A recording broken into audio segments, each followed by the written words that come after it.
5:25, a short period later, fairly short period later. Think of that. These are the people that are writing editorials criticizing me and you and everybody that believes like we believe. These are the people. These people don't have it. Now, you won't see that probably on television because everyone sticks up, you know, the media sticks up for the media, so you're not going to see it. And who else is going to take on the New York Times? I don't care. I don't care. I always say the failing New York Times, it'll probably be out of business pretty soon because you can't lose their money. With the unfunded liabilities that they have, I don't think they even have any value. But somebody's always around to buy something nowadays. Of course, if times get really bad, and they're bad now if you're looking for jobs and things, that we all know. But if times get really bad, you're going to see it close. So, I took a lot of heat about a reporter and what really happened, okay? And I think it's very important for me to say. I made a statement that, and I was talking about groveling. A reporter was groveling because he took back a statement that he wrote 14 years ago. Now, there was no retraction for 14 years. All of a sudden, 14 years ago, because I talked about Muslims that were celebrating over in parts of New Jersey, and everybody knows it's true. And by the way, I had hundreds of tweets and hundreds of phone calls to my office saying, Mr. Trump, it's true. They said, I saw it. So I made the statement, and a lot of people saw it. Did anybody see it reported? People saw it. Okay, so I made the statement. I didn't think it was a big deal because I thought everybody knew. And by the way, everybody admits, worldwide, the Muslims were absolutely going wild. In fact, at a soccer game a couple of days ago, did you see that? Where the people started screaming all sorts of things that were very, very insulting to a lot of people. During the game, during like a minute of silence, many, many, many people in that stadium were not so. When they were looking at the problem with Paris, that horrible, horrible carnage that took place in Paris. So, all of a sudden, I heard that because I expressed myself very strongly, it's groveling. I'm trying to show groveling. But all of a sudden, I found that I was mocking somebody who, and here's what I did because I want to be politically correct. But I'll read it to you anyway. So we looked it up. And the person has a disability. And the person said, I know him, but and I said, when? In the 1980s. The 1980s. That's a long time. 30, 35 years, that's a long time ago. But believe me, I don't know. And if a person did, nobody gives more money to Americans with, the American with Disability Act, big act.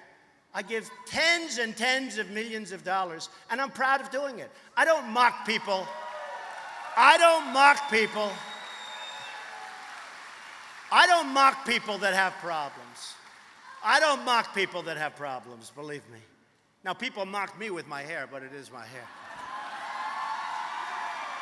I actually love when I can, sort of go outside. I thought this might be outside because there were so many people, but we're doing a double, which is not as good for me, I will tell you. I got to do this all over again, right? No.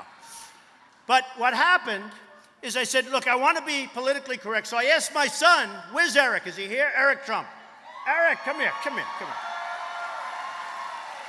He's such a good boy. He's such a good boy. He's a special boy, good boy, works hard, and say a couple of words. Come on. Wow. How is he, huh? We flew in a couple of minutes ago and we were looking at the line that literally extended hundreds and hundreds and hundreds of yards down the block. And then I walk into a room like this and I just have to say, I am proud of you. I love you. I'm proud of you. Hey guys, we're going to win this thing. We are absolutely going to win this thing. So thank you.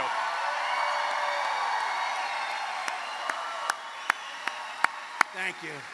Well, why do you expect him to say he's my son, right? We know that. Wouldn't that be terrible if he got up and said terrible things? Now, then you would have a story. That they'd put on.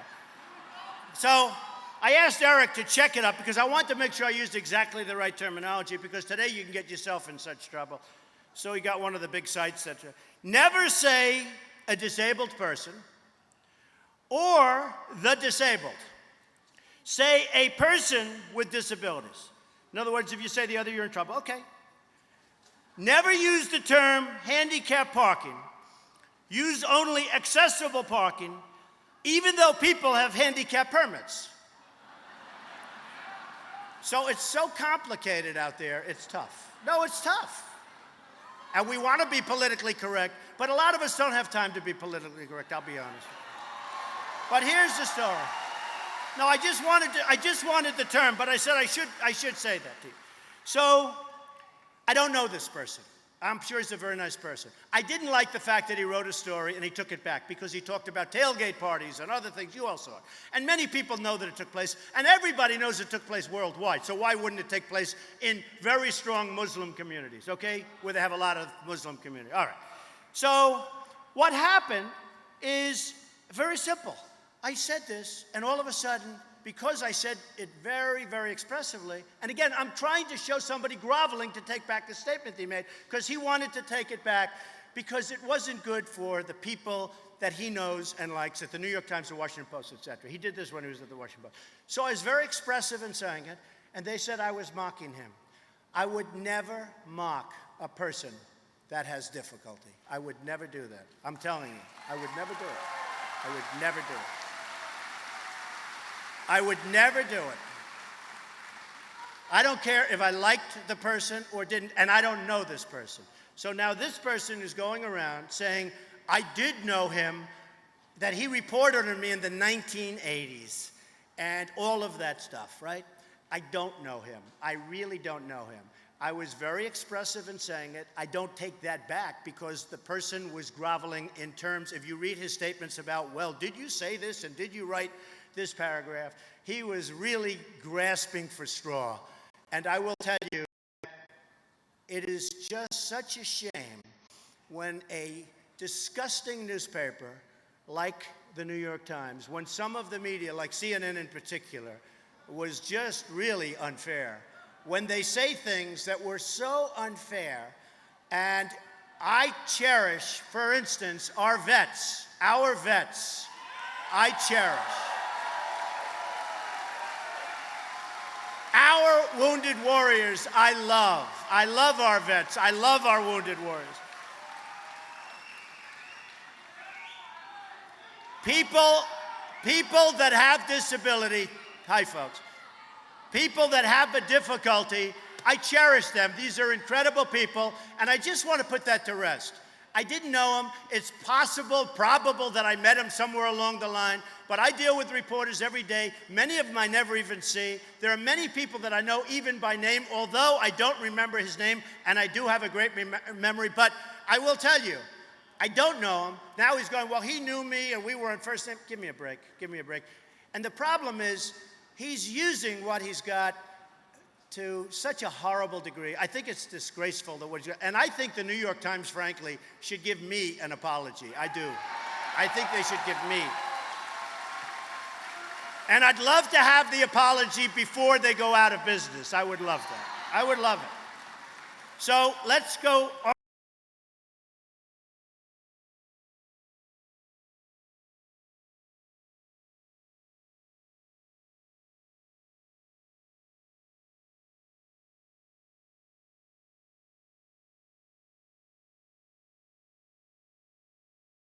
on trade. We are not going to let China have a trade imbalance. You know, we have a trade imbalance with China, $450 billion a year. They say, but they're our partner. That's not a partner. And that's been going on for many years. We have a trade imbalance with Japan of $70 billion. They send the cars, we send them practically nothing. And they don't want anything from us. They don't want. They want to send us things. They don't want what we have, believe me. We send them beef. We send them things. It's a tiny, tiny fraction of what they send us. They're all just killing us. Now, Mexico is becoming the car capital of the world. Ford is building a $2.5 billion plant. People are closing up in Michigan and all over. In Tennessee, they took a plant that was going to go to Tennessee, and it's going to Mexico instead. Mexico is killing us. Now, let me just tell you, these guys I'm running against, they're politicians. All talk, no action. All talk, no action. And every time I say, we're going to build a wall, they look like, oh, sure you will. And then every time I say, and Mexico is going to pay, they don't even know what I'm talking about because they're not business people. They're not business people. They have no idea. And they go, well, you'll never get, listen to this, folks. When we give Mexico billions and billions of dollars, when we have a trade imbalance with Mexico, numbers which you wouldn't believe, when drugs are pouring across the border from Mexico and creating a cancer on our cities, these drugs are what they're doing to our cities. New Hampshire with heroin. It's unbelievable. I go to New Hampshire. Every person in New Hampshire says it's the biggest problem. For some reason, it just hits New Hampshire harder, it seems, than any place. But the drugs that pour into the United States. And when we have $45, $50 billion trade imbalances, and I want to build a $10 billion wall, how easy is that? How easy is that?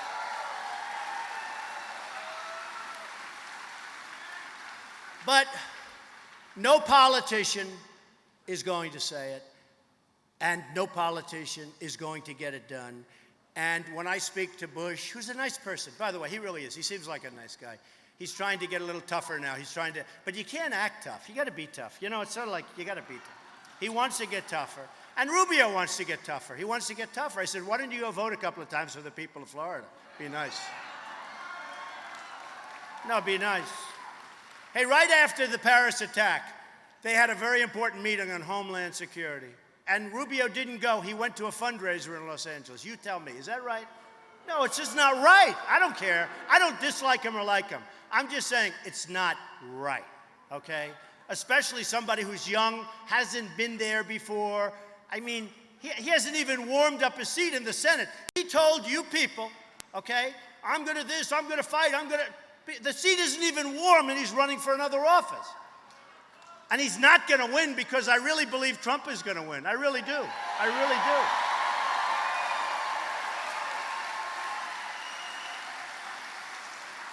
So we have people and companies that are leaving right now the United States. You read about Pfizer. Thousands and thousands of jobs lost. And they're going overseas because they're getting lower taxes. Well, I'm cutting everyone's taxes, especially the middle class. Everybody. And I've actually had great reviews on it. We're going to put the country, they're going to want to work. They're going to have money left over after. Look at what happened. Our middle class has been decimated by taxes. By the way, decimated by regulation, decimated by everything. So we're going to do a nice, simple form tax return. And people are going to pay much less tax. And they're going to feel so good about it.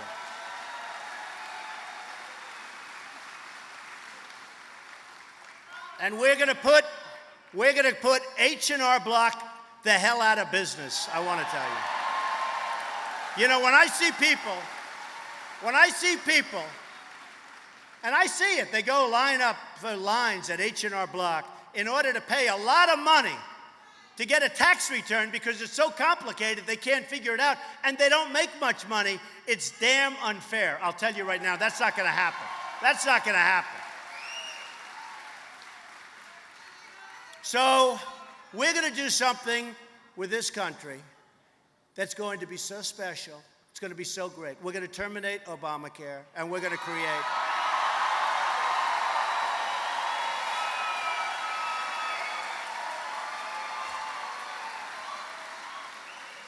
We're going to terminate Obamacare, and we're going to come up with a plan that's far better, at far less money, both to the country and yourselves. So Obamacare, and I guess you're seeing, and I said it a long time ago, it's imploding, not going to work. The problem we have is this. In 17, and maybe even sooner, they're going to have to go back, 2017, they're going to have to go back, and they're going to have to make major revisions to Obamacare because it's gone. It's just gone. Premiums are way too high. Deductibles, I mean, you can be dead 5 times and never see any money because the deductibles are through the roof. They're so high. I mean, they're so high. You're supposed to be able to use your insurance, not have it be just a waste of time, a document. So the deductibles are so high. The premiums are up 35, 45, and 55%.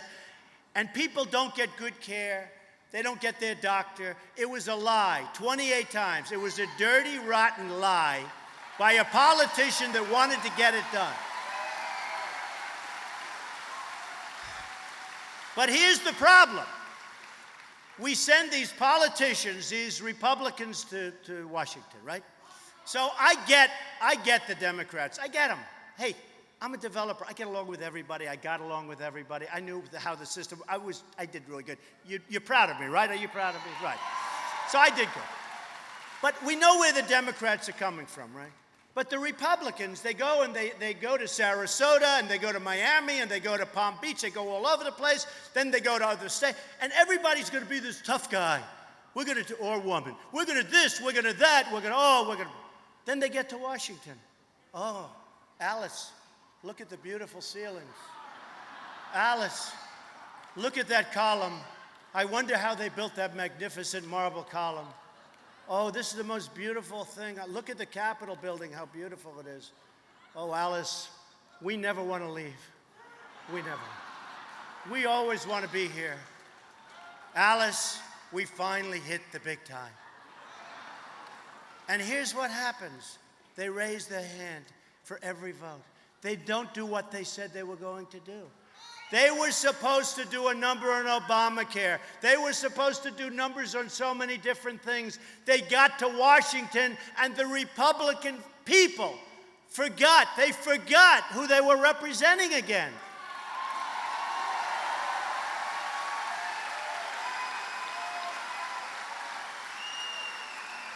Look at the last budget. Look at the last budget that was just approved in record time. It's a disaster. So we're going to be up now to $21 trillion. $21 trillion. 7, 8 years ago, you never even heard the term trillion. $21 trillion. They didn't do anything in this budget. They got nothing for it. And by the way, when you're working toward a budget, you got to start the day after you approve the first one, not a week before the thing comes due, which is what they always do. And then they fold. Every time they fold. They're horrible poker players. Horrible. I mean, I heard Boehner, and I'm not going to say close up government, not close up. And I like Boehner as a person. He's a nice guy. But I tell you what, I heard Boehner, before I left, say there's no way we're going to close up government. Well, that means the other side just won. Because if you don't have that at least threat, you can't do anything. You can't, and they got nothing.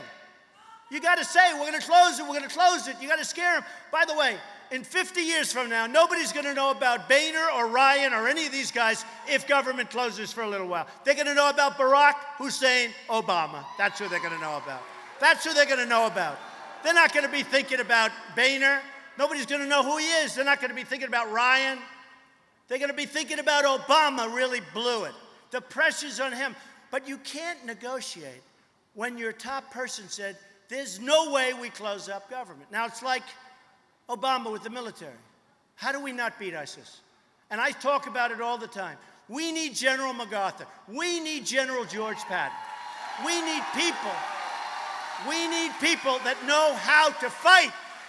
We don't have those people. We don't have those people. I see these generals on talk shows. And they're weak, and they're not the right people. And some of our best have been, look, we had a great general a couple of years ago, remember? I don't want to mention his name. He's been through enough. They got rid of him because he was a foul language. He used foul language.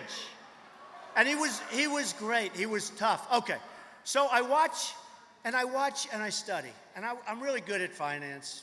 Number one, by the way, on finance in your polls by a factor of like, there's nobody close. Okay, nobody close. And ISIS, I see, has a capital. They have a capital, like Washington. They have their own Washington. They have places all over. I said bomb the oil 3 years ago, right? Did I?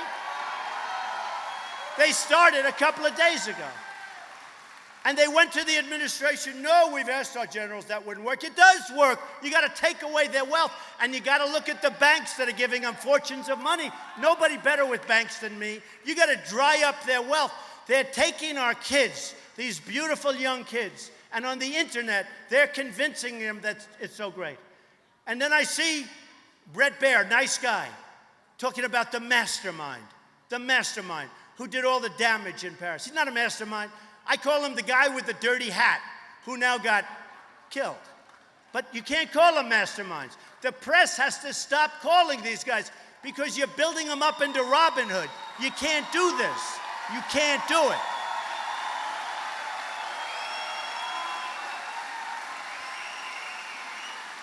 You can't do it. So we're going to get generals, and we have great generals in there right now. You have to find them.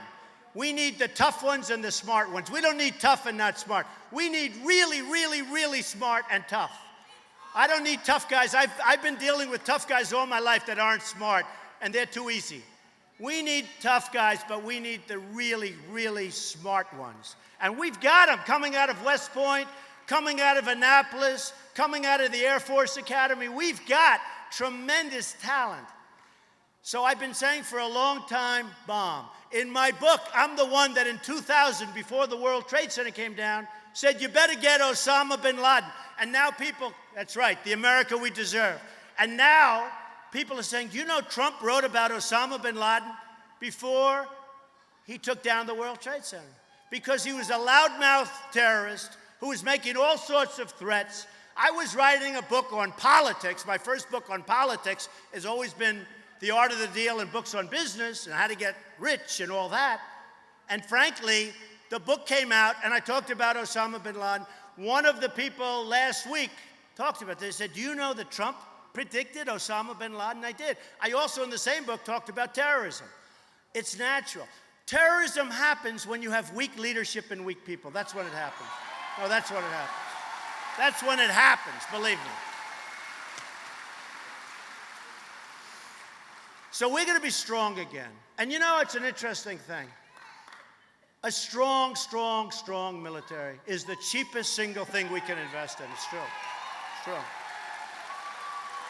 When General Ordiano, who was leaving a few weeks ago, I saw him on television, he said, we are least prepared of any time. Now, I think he said in history, but maybe he said since the Second World War, whatever he might have said, it was a hell of a long time.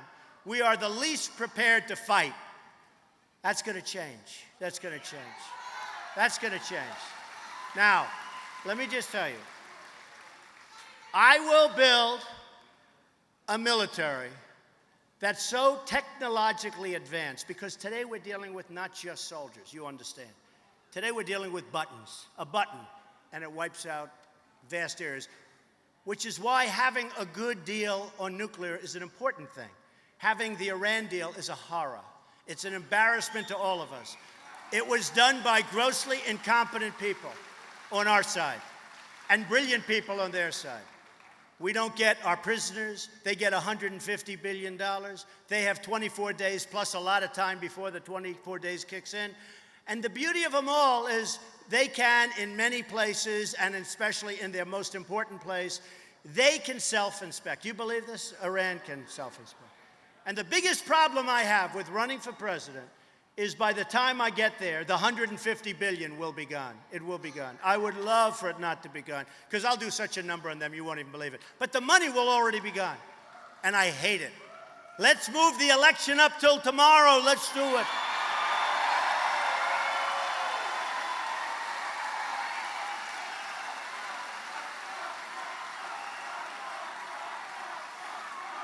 So, thank you.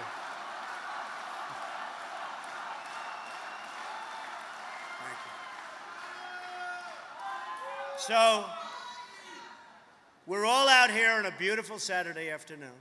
Thousands of people standing outside. And you know what? We're here because we love our country. We don't have to be here. We don't have to be here. We could be sitting home watching football games. We could be sitting someplace. We could be playing sports, golf, or whatever you play. We could be doing, and yet we have, I flew over in the helicopter and said, wow, look at that. You won't believe what's outside. You're not even going to believe it. And by the way, and I told you this before, the press will not report it. They will not report it. They won't report it. They never do. They never do. They never say, they never talk about the real spirit in rooms. Unless they're reporting on some loser that has no spirit, they build them up. It's an amazing thing. It's an amazing thing. But we're going to bring back trade. We're going to bring back jobs. I'm going to have some of the great deals. I will have Carl Icahn, who's tremendous, great businessman. He's dying to help out. He's worth billions. I'll put him in charge of China, okay? China doesn't have a chance. I've got the best business people. Some are nice people, some are not nice people. Personally, do we care? No. There's no political contacts. There's nobody that gave me money. There's nobody that said, I'm going to give you a campaign contribution, but if I get elected, I'm going to be the ambassador to Italy. There's none of that crap going on, folks. None of it. None of it.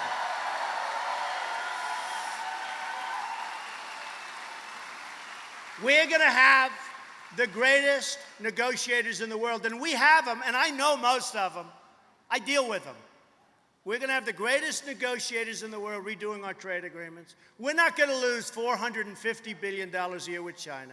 We're going to make a deal that's fair with Japan, where Japan has to buy some of our stuff also, if you don't mind.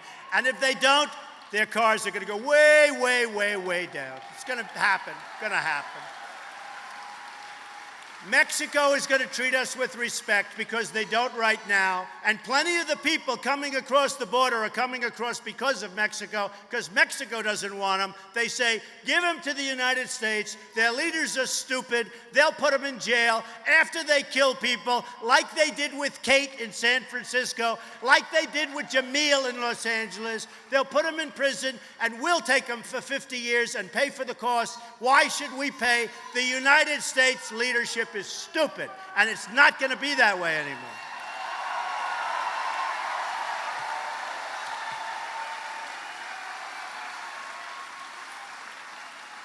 And we're going to get our budgets under control. We're going to get our military so great. We're going to take care of our vets. They're our greatest people. We love them. We're going to take care of those wounded warriors who I think are the bravest people there are, okay? See, I wanted to bomb the oil and keep it, and I wanted to give a lot of the profits from that oil to the families of people that lost sons and daughters in Iraq and Afghanistan and Syria.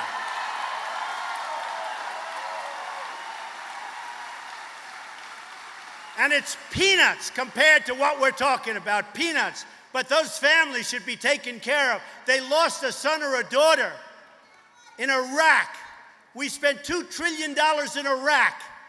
We lost thousands of people, wounded warriors all over the place. We got nothing. Iran is now taking over Iraq with the second largest oil reserves in the world. They're taking it over. We got nothing.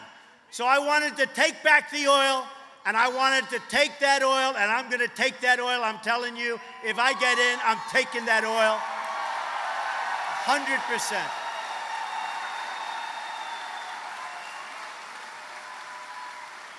And as I said, when I watched these guys demean me for 3 years when I said take the oil, and then after Paris, boom, boom, boom, they're knocking the hell out of the oil.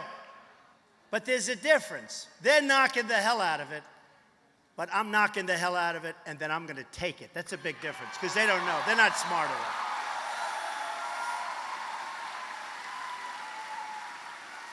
So, just to finish up, our trade deals are going to be great. We're going to have a dynamic economy again. We're going to start making things. We're not going to have Oreo and Nabisco move their plants into Mexico like they just announced they're doing. We're not going to have Pfizer leave the United States with thousands and thousands of jobs lost. We're going to make this a dynamic economy. We're going to make it an amazing country, more amazing than it's ever been before, and we can do it. But we don't have time. We can't have 4 more years of Hillary with her scandals, who shouldn't even be allowed to run because what she did is totally dishonest. She should be in jail for what she did. She should be in jail.